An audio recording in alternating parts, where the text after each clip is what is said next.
Hello दोस्तों, welcome in JBL। यहाँ regularly battle through the heavens के एपिसोड के नोवेल एक्सप्लेनेशन की वीडियो यह चैनल पर अपलोड होंगी। सो जल्द से जल्द सब्सक्राइब कर ले जिससे आपको आने वाली नई वीडियो पहले मिल सके।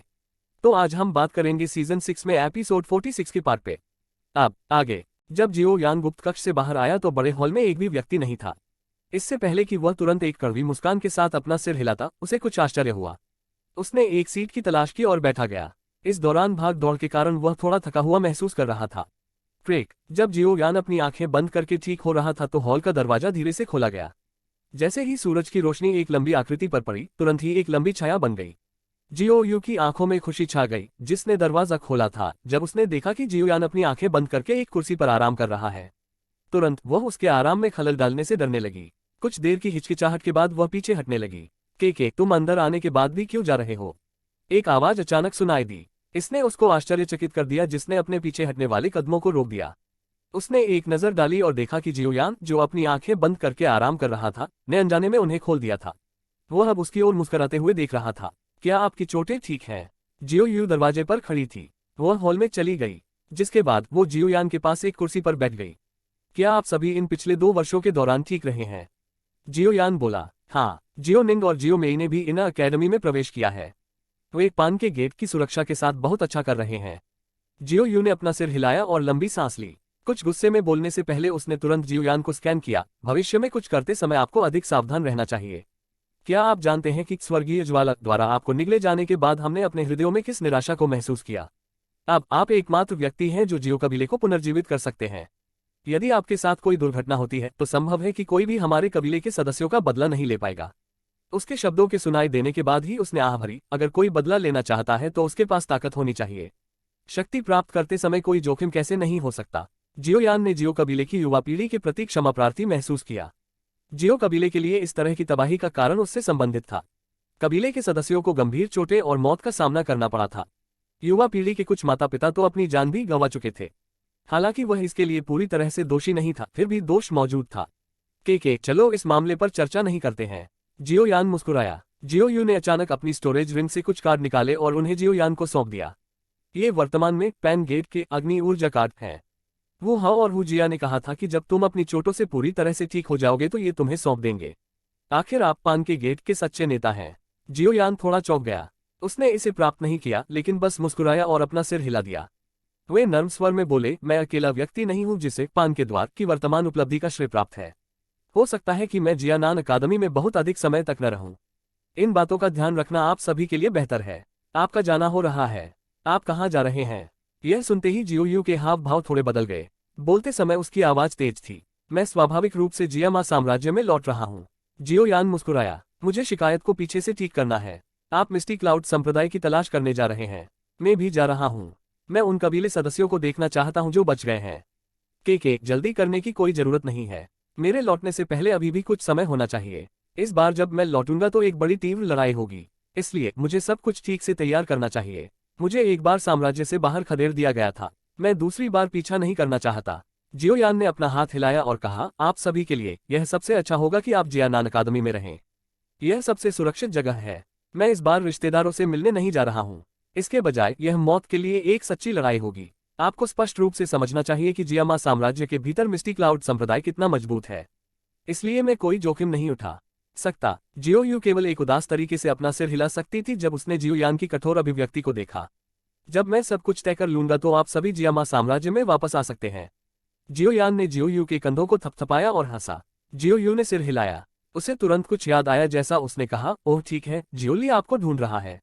यह सबसे अच्छा है कि तुम जाओ और उसे देखो। ओह। जियो यान ने थोड़ा सिर हिलाने से पहले अपनी भौहें उठाईं। उसने थोड़ी देर जियो यू के साथ बातचीत की और मुस्कुराया, जिसके बाद उन्होंने खड़े होकर जियोली को खोजने का बीड़ा उठाया।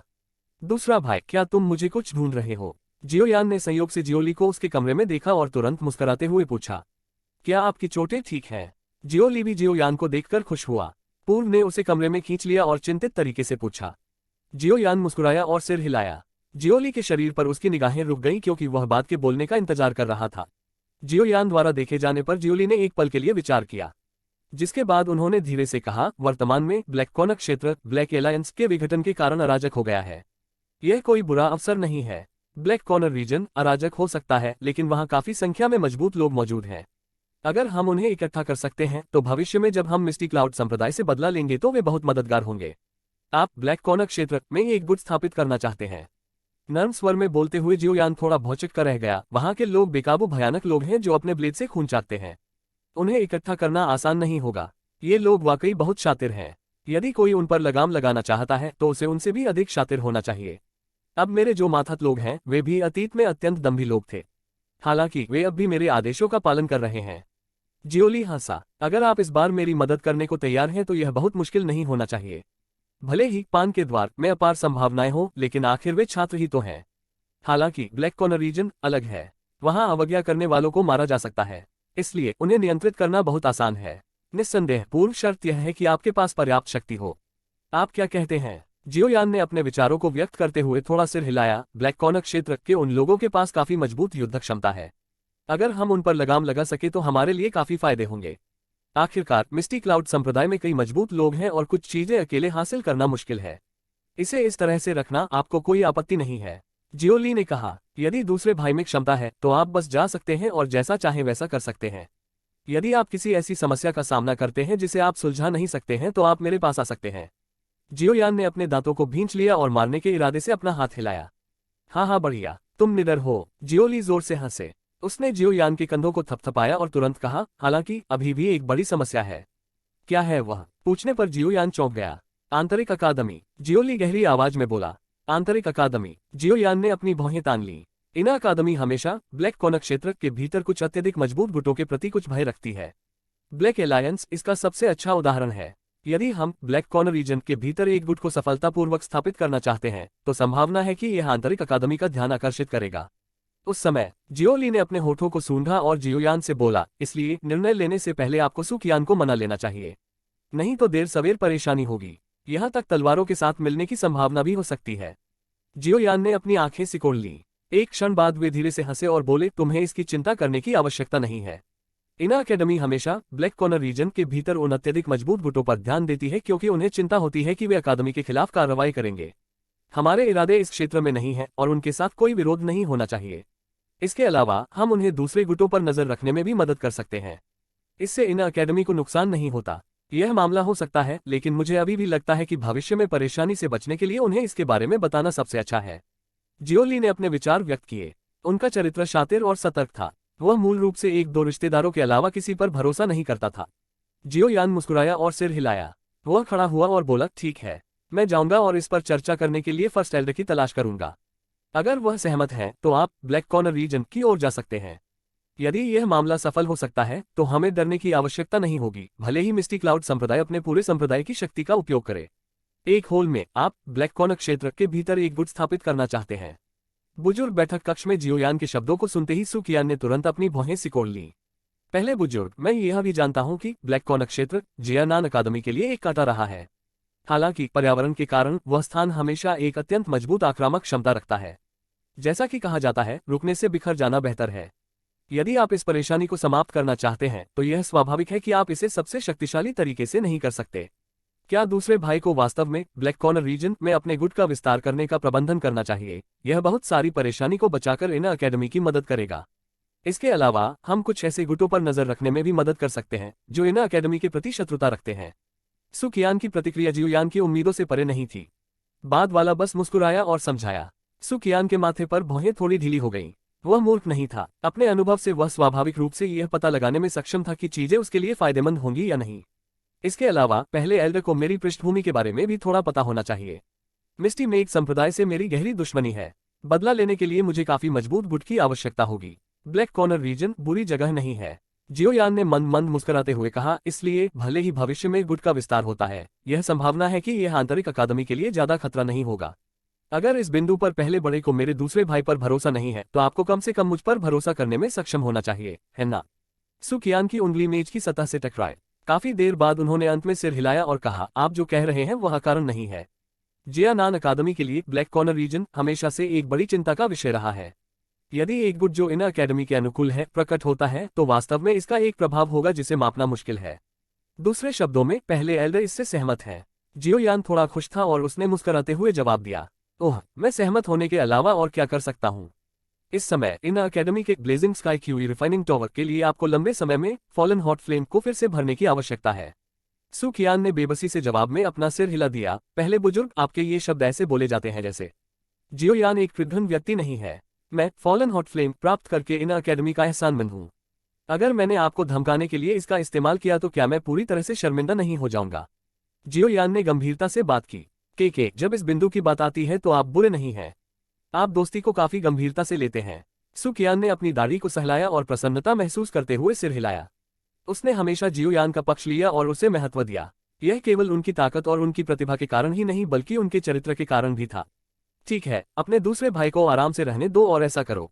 ब्लैक कॉर्नर रीजन बहुत अराजक है और इसे थोड़ा सीधा करने से हमारी जियानान अकेडमी को भी कुछ फायदा होता है। सू कियान ने अपना हाथ हिलाया और मुस्कुराते हुए बोला। जियो यान मुस्कुराया और सिर हिलाया। क्या आपकी चोटें ठीक हैं? सू कियान ने विषय बदल दिया। उन्होंने मुस्कुराते हुए जियो यान से एक सवाल पूछा जब उन्होंने देखा कि चर्चा समाप्त हो गई थी। हाँ, मैं ठीक हूँ।